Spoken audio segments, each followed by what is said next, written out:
Batang May Karangalan. Palakpakan po natin siya.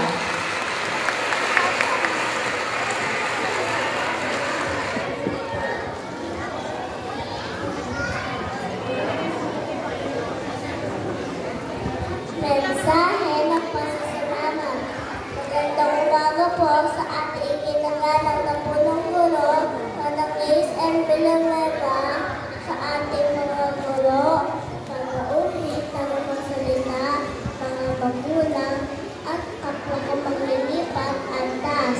Ako po si Antasio Villamar, sayahing mag-aaral sa kindergarten.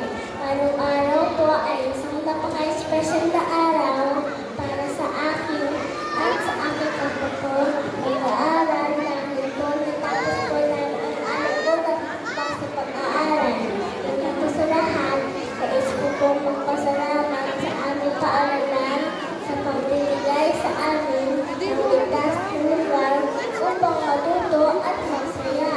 Salamat po sa mga taong nasa loob ng paaralan na nagpapanatili ng kalinisan at kaligtasan sa aming pag-aaral.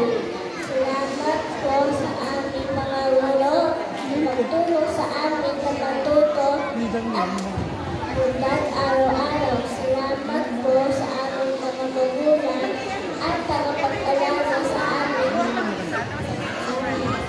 sa paghatid, sundo, at sa pagsuporta sa amin. Salamat sa aking kaklase at kaibigan sa aming mga laro, tawanan, at sa pagsabay pagtututo. Higit sa lahat, salamat po sa ating Panginoon at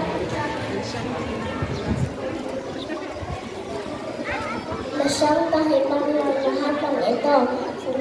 Muli, maraming salamat po at maligayang